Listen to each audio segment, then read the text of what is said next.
Bien le bonjour les petits lions. Aujourd'hui c'est un jour spécial, car aujourd'hui on fête les 3 ans de la chaîne. Et oui, ça fait 3 ans jour pour jour que j'ai posté ma première vidéo, celle qui parlait des erreurs dans la traduction de jeux vidéo là. D'ailleurs ça fait un bail que j'ai pas parlé de traduction de jeux vidéo, va falloir que je repère ça bientôt. Mais bref, comme pour la dernière, on va faire une petite FAQ. Je vous ai demandé sur divers réseaux sociaux de me poser vos questions, et si elles n'ont pas déjà été répondues au cours de la FAQ de l'année dernière, ou si la réponse a bien changé, je vais y répondre ici.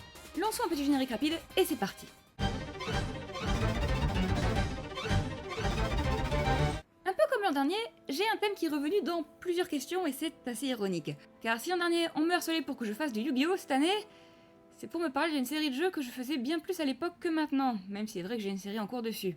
Donc allons-y, je vais répondre à toutes vos questions sur Fire Emblem d'un coup, ok? Pour commencer, je tiens à rappeler mon histoire avec cette franchise. Fire Emblem, c'est une série que j'ai découverte avec Path of Radiance, puis Radiant Dawn, des jeux que j'adore aussi bien pour leur scénario que pour leur gameplay, malgré ma hantise de la permadeath qui m'a fait rage quit plus d'une fois. Et même si j'ai joué à pas mal d'autres jeux de la franchise entre-temps, comme Binding Blade, Sacred Stones, Gaiden ou encore Fates, aucun ne m'a à moitié autant marqué que ces deux-là avant la sortie de Three Houses, qui s'est très vite imposée comme la plus grosse hyperfixation de ma vie. Une hyperfixation, pour les gens qui auraient des cerveaux neurotypiques, c'est quand votre cerveau se met à tourner avant tout autour d'un sujet pendant des semaines, voire des mois ou des années, et même pour certains, leur vie entière.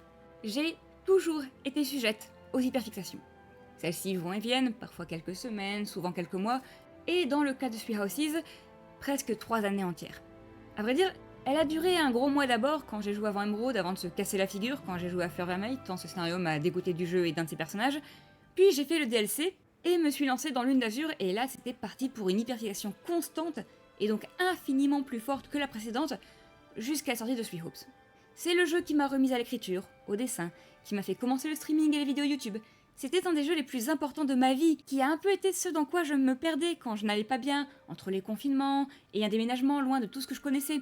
C'était quelque chose d'incroyablement important pour moi. Et c'est pour ça que j'ai vécu Three Hopes comme pas juste une trahison, mais un réel traumatisme. Et donc non, ce n'est pas quelque chose dont on guérit, certainement pas facilement en tout cas. Parce que la vérité, c'est que j'ai passé les mois d'après Three Hopes à faire ce que je n'avais jamais eu à faire et ne souhaite à personne. J'ai essayé de me défaire désespérément de cette hyperfixation. Parce que quand votre cerveau tourne en boucle sur quelque chose qui vous tenait à cœur mais qui maintenant ne vous apporte plus aucune sensation positive, c'est vraiment horrible. J'ai passé des mois sérieusement sombres où je me suis forcée à me concentrer sur d'autres choses en espérant que l'une d'entre elles arriverait à m'absorber au moins assez pour ne plus être en permanence en train de penser à ce jeu qui maintenant était devenu un trigger traumatique. Ce qui n'est pas une exagération. J'avais des journées entières où je n'arrivais pas à manger. J'avais des crises de tremblement à l'idée d'y jouer. J'ai fait des crises d'angoisse en pensant à ce jeu, rendez-vous compte.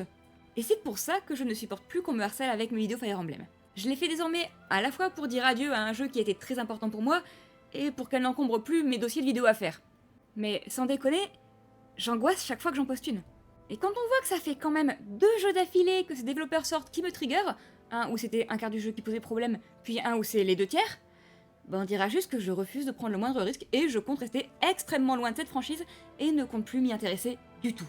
Donc non, je n'ai pas joué à Engage et je ne compte pas y jouer un jour, ni au moindre futur jeu Fire Emblem qui sortira. J'ai été profondément dégoûtée de la franchise, et l'anxiété que je ressens à la simple idée de m'en approcher fait que je n'y toucherai plus.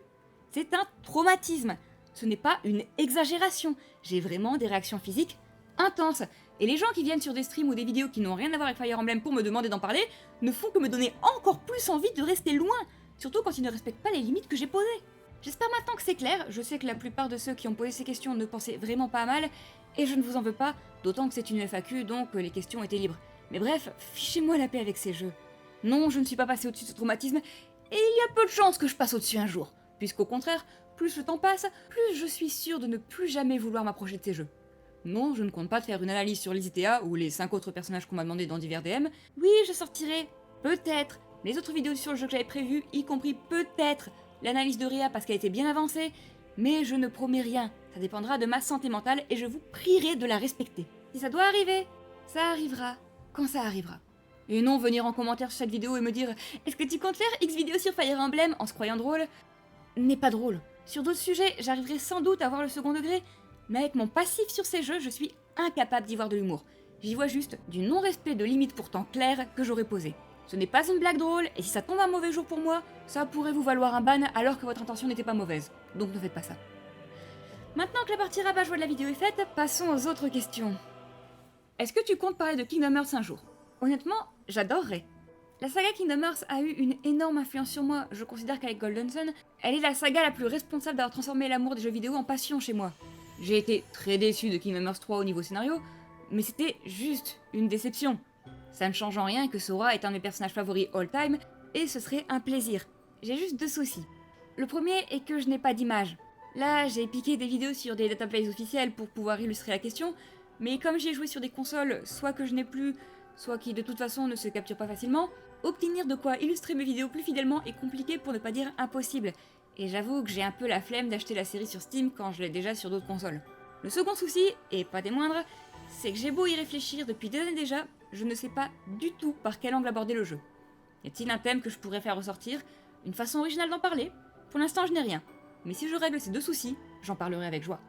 As-tu lu et ou vu le préquel Hunger Games? Si oui, qu'en as-tu pensé? Malheureusement, la réponse est non. J'ai loupé le film lorsqu'il est passé au cinéma et n'ai pas eu l'occasion de le voir depuis. Et comme j'ai lu l'intégralité des Hunger Games avant de regarder les films, je voudrais, pour l'expérience, faire l'inverse. Donc ce qu'il faut, c'est que je me trouve le film à mater un soir où je suis d'humeur, puis une fois que ce sera fait, que je lise le bouquin, et là je pourrai répondre à la seconde partie. Quelle a été ta première console et ton premier jeu? Chaque fois qu'on me pose ces questions, j'ai envie de répondre par une autre question. La première console qui m'a appartenu personnellement, ou la première à laquelle j'ai pu jouer? Parce que techniquement c'était une Game Boy, mais la première à avoir appartenu à ma fratrie a été une Game Boy Color, tandis que la première à m'avoir appartenu à moi toute seule a été une PSP.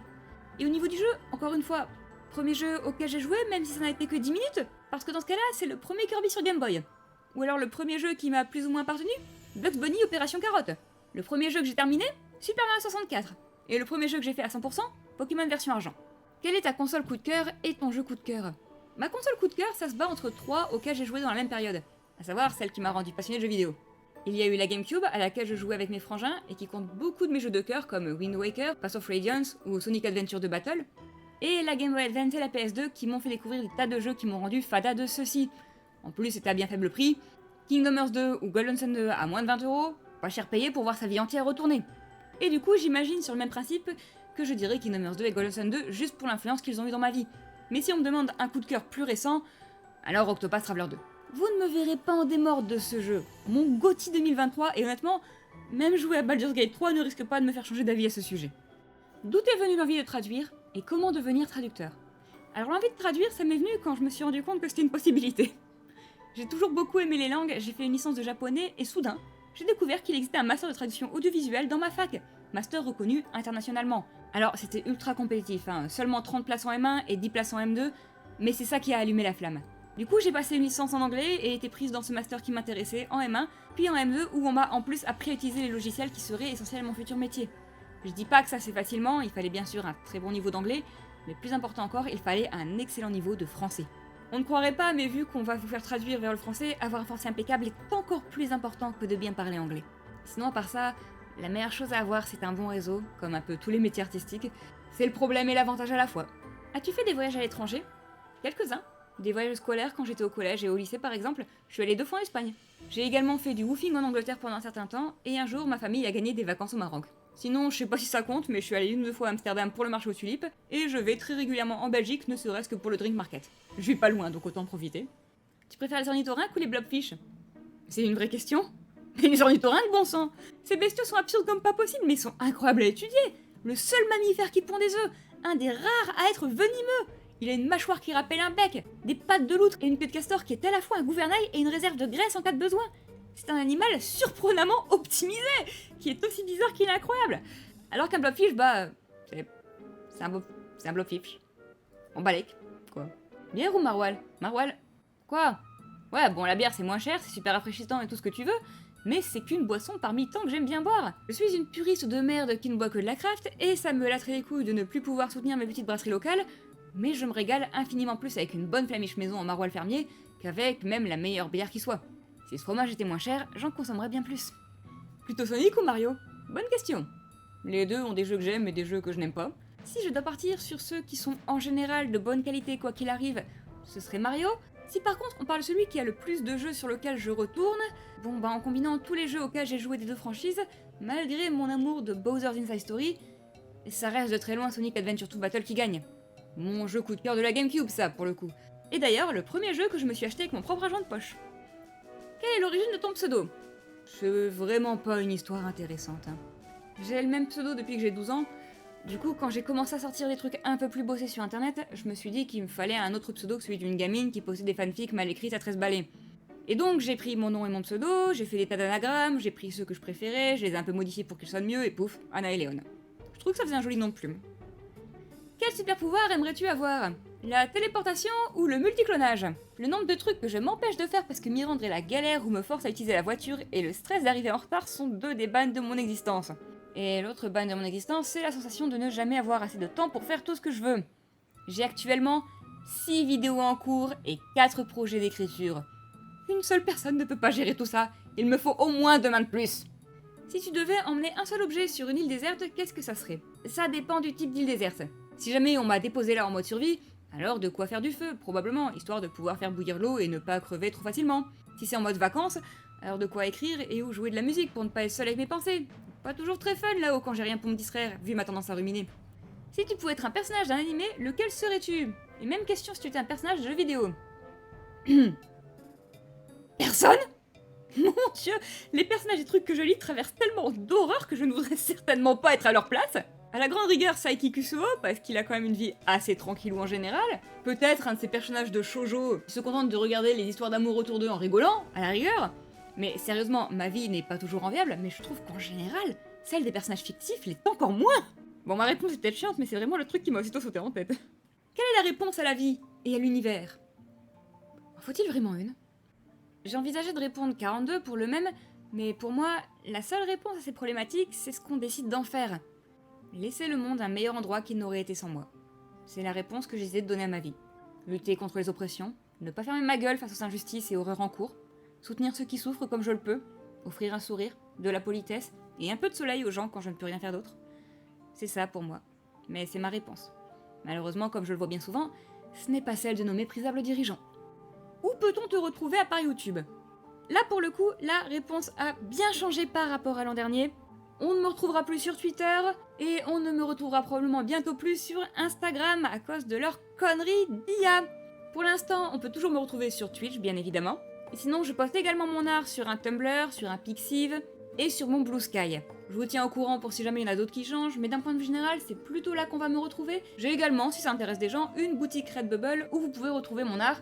Et sinon, j'ai aussi un Patreon sur lequel mes vidéos sortent toujours en avance. Genre pour vous donner une idée, là actuellement sur mon Patreon, il y a les 2 voire 3 prochains en bref, ça dépendra de quand cette vidéo sort.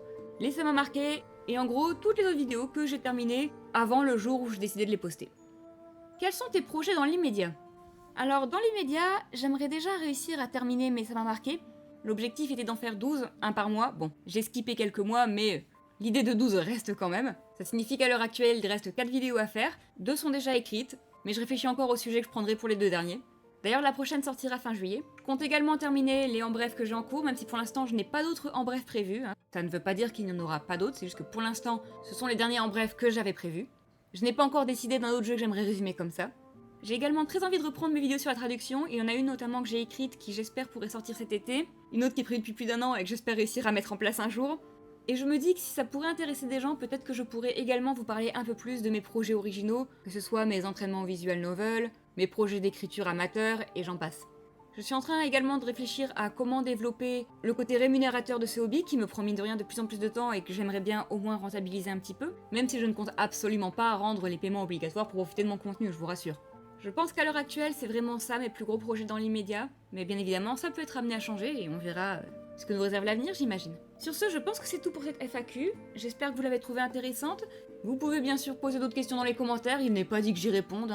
Je ne sais pas si c'est ce que je ferai pour les 4 ans l'an prochain, on verra bien. En attendant, il y aura également les 3 ans de la chaîne Twitch très bientôt, mi-juillet. Et là, ce n'est pas une FAQ qu'on fera, et ça dépendra du temps que j'aurai. Mais dans tous les cas, que ce soit ici ou sur Twitch, j'espère que je vous retrouverai bientôt. Allez, des bisous tout le monde!